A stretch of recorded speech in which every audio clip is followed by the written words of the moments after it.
প্রিয় সাংবাদিক বন্ধুগণ, আপনার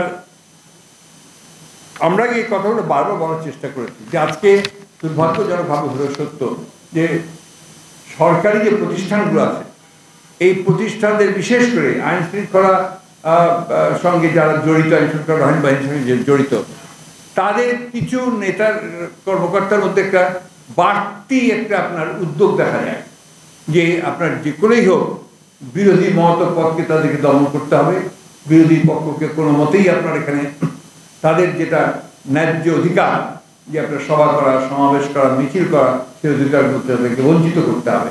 যে কারণে আপনি আজকে দেখবেন যে যে কোনো সভা মিছিল করতে যদি সেগুলো পালন করতে যায় তাহলে সেখানে তারা কিন্তু সেই বাধা প্রয়োগ করতে থাকে।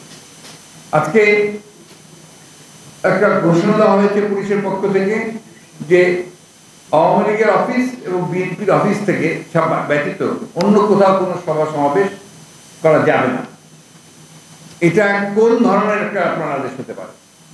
আপনার তারা কি কোনো 144 ডিক্লেয়ার করেছে সারা ঢাকা শহরে? করেন। হ্যাঁ, ঢাকা শহরে আপনার একটা ইয়ে আছে যে বিএনপির একটা অধিকার আছে, একটা আইন আছে যে বিএনপির অনুমতি নিতে হয়। যদি তারা কেউ অনুমতি নিয়ে করতে চায় তাহলে কি তারা সেখানে দেবে না? আজকে যে জিনিসটা দাঁড়িয়েছে যে আজকে ছাত্রদেরকে এই যে অত্যাচার, নির্যাতন, নিপীড়ন, অ্যারেস্ট করা হচ্ছে, এটার মধ্যে একমাত্র কারণ হচ্ছে যে গণতান্ত্রিক স্পেসটা তাদের নিয়ে নেওয়া হবে। এটা কিন্তু আমাদের অবশ্যই মনে রাখতে যে একটা স্পেস, একটা প্রতিবাদ করবার জন্য যে স্পেস, সেই স্পেসটা নিয়ে নেওয়া হচ্ছে। এটা তারা দীর্ঘকাল ধরে 14, 15 বছর, 16 বছর ধরে তারা এই কাজটি করে চলেছে। আমরা সেই জন্যই বারবার করে অনেকবারই বলেছি যে আইন শৃঙ্খলা রক্ষা বাহিনীর উচিত হবে প্রজাতন্ত্রের কর্মকর্তা কর্মচারী হিসাবে কাজ করা। তাদের শুধুমাত্র কোনো দল ও ব্যক্তির নির্দেশে চলার কোনো আপনার সেটার কোনো বিধান আমরা বাংলাদেশের সংবিধানেও দেখিনি, বাংলাদেশের কোথাও আমরা সেটা পাই। আমরা সবসময় এই কথা বলার চেষ্টা করেছি যে আইনের শাসন প্রতিষ্ঠা করুন।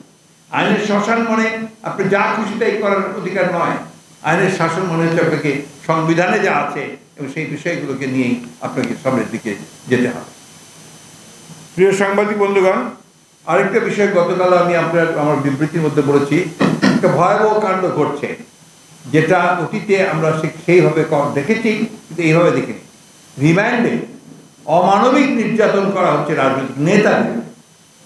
আমরা বলেছি ডাকসুর ভিপি নুরুল, তাকে যেভাবে আটক করার পরে রিমান্ডে নিয়ে তাকে যে নির্যাতন করা হয়েছে সে দাঁড়াতে পারছে না, দুইজনের উপর ভর করে সে দাঁড়াতে পারছে না।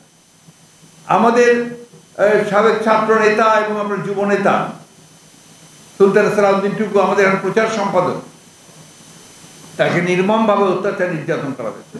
আমাদের ঢাকা মহানগরের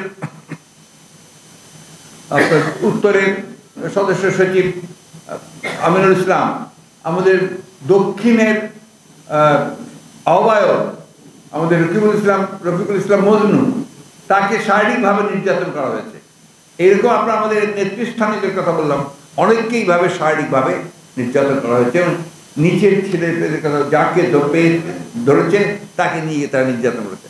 ছাত্রদলের যাদেরকে অ্যারেস্ট করেছেন তাদের সম্পর্কে আমি শুনেছি যে কোনো কথা নেই, প্রথমে প্রচণ্ড নির্যাতন।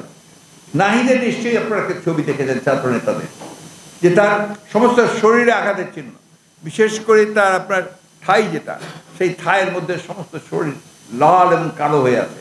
এটা কারণটা একটাই যে তাকে নির্মমভাবে অত্যাচার করা হয়েছে। সেই জন্য কোনো যে আপনার ফুল প্যান্ট বা পায়জামা পরতে পারছে না। এই বিষয়গুলো তো অবশ্যই জাতি তো আপনার একেবারে বোকা নয় যে তারা এই সমস্ত বিষয়গুলো তারা বোঝে না।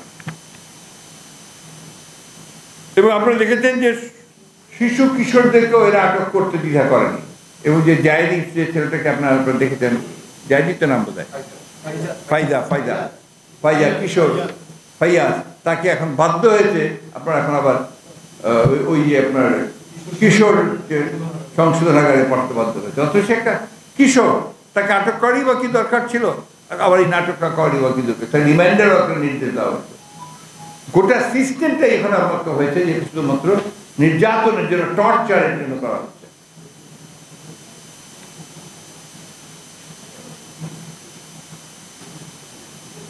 আপনারা দেখেন হাসপাতাল থেকে পর্যন্ত তুলে নিয়ে যাওয়া হয়েছে। এটা অতীতে আমরা কখনো দেখিনি।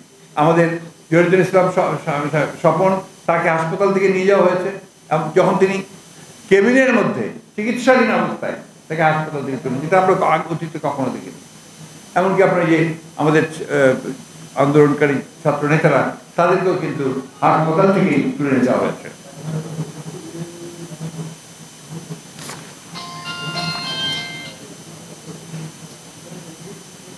আজকে এই কোটা আন্দোলনের যে ছাত্র নেতারা, ছাত্র আন্দোলন, এই আন্দোলন করতে কিন্তু শুধু বাংলাদেশ নয়, সারা বিশ্বে আজকে তোলপাড় করছে।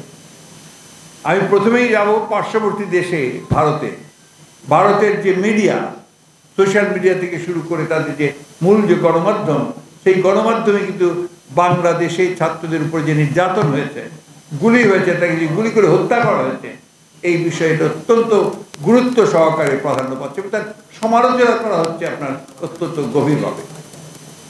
এটা আমরা মনে করি একটা অত্যন্ত পজিটিভ ব্যাপার, যেটা নিঃসন্দেহে আমরা বিশ্বাস করতে শুরু করেছি যে ভারতের জনগণ তারা অন্যায়ের প্রতিবাদ করবে, তারা মানুষের ন্যায্য অধিকারের পক্ষে থাকবে, এবং তারা গণতান্ত্রিক যে অধিকার, যে আন্দোলন, সে আন্দোলনের পক্ষেও তারা নিশ্চয়ই থাকবে। এবং তাদেরকে কোথাও কোথাও এমনও কথা বলা হয়েছে যে এইটা সরকার বর্বর এবং স্বৈরাচার হয়েছে, স্বৈরাচারের মতো তার সরকার হয়েছে। জাতিসংঘ তাদের নিন্দা জানিয়েছে এবং এর আপনার ব্যবস্থা করার জন্য সরকারকে আহ্বান করেছে। এবং এইবারই প্রথম আমরা দেখলাম যে পুলিশের গুলিতে নির্বিচারে প্রায় 17 জন শিশু তারা নিহত হয়েছে। আপনারা এর মধ্যে দেখেছেন 11 জন বোধহয় বলছেন, 17 জন বলছে, কেউ বলছে 11 জন। তার মধ্যে গুলি চোখ দিয়ে ঢুকে মাথায় আটকে গেছে আহাদ। রিয়া ছাদে খেলতে গিয়ে মাথায় গুলি লেগে বয়স 6। হোসেন আন্দোলন দেখতে গিয়ে গুলিবিদ্ধ, বয়স 10। সামির জানালা বন্ধ করতে গিয়ে মাথায় গুলি, 11 বছর বয়স। মোবারক 13, মিছিল দেখতে গিয়ে গুলি। তামির 14, লাশে ছিল গভীর ক্ষত, তাতে আবার গুলি। বন্ধুদের সঙ্গে বিক্ষোভে গিয়ে গুলিবিদ্ধ ইফাত, বারান্দায় ঘাতক হয়ে আসে বলে। এটা হচ্ছে আপনার নাইমা, 16 বছর বয়স। এই হচ্ছে আপনার চিত্রগুলো আমার বড় দরকার, এগুলো আপনারা দেখেছেন।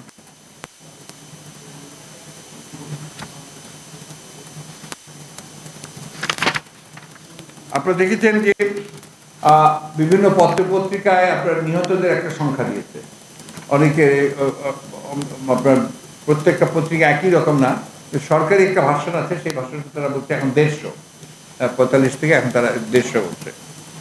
এর মধ্যে আপনার কোনো পত্রিকা তারা একটা বিশ্লেষণ করেছেন, আমি সকলের নাম বলছি না, তারা বলছেন এর মধ্যে শিক্ষার্থী আছে 45 জনের মতো, কিন্তু শিক্ষার্থীরা বলছেন প্রায় 62 জন।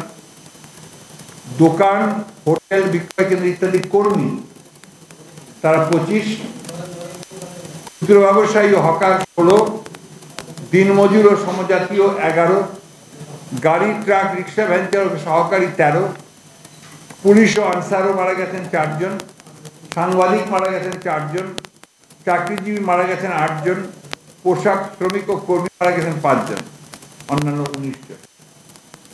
24 ঘন্টা আওয়ামী লীগের সাধারণ সম্পাদক সাহেব বিএনপি জামাত করছেন, বিএনপি জামাত আক্রমণ করেছে।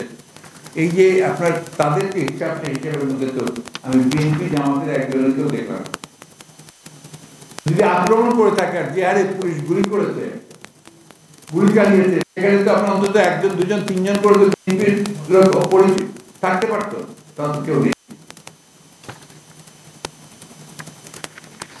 আমি উনার কথা সাধারণত উত্তর দেই না, কতগুলো কথা উনি বলেছেন, যে কথাগুলো আপনার উত্তর না দিলে আমি মনে করি যে আপনার রাজনৈতিক যে একটা বিষয় আছে, সেই বিষয়গুলো না দেওয়াটা সঠিক হবে না। যেমন তিনি বলছেন যে ওনাদের কাছে আছে যে প্রত্যেকে নির্দেশ এসেছে, উস্কানি এসেছে, কারা কোথায় বৈঠক করেছেন, অর্থ জুগিয়েছেন, কোন কৌশলে অর্থ পাঠিয়েছেন, সবই আমরা জানি। সকল ষড়যন্ত্রী এখন জাতির কাছে দিবালোকের মতো স্পষ্ট। এত কিছু সবই যদি স্পষ্ট হয়ে থাকে, তাহলে তো আপনারা জানতেন যে এই আন্দোলন কিভাবে কোন দিকে যাচ্ছে।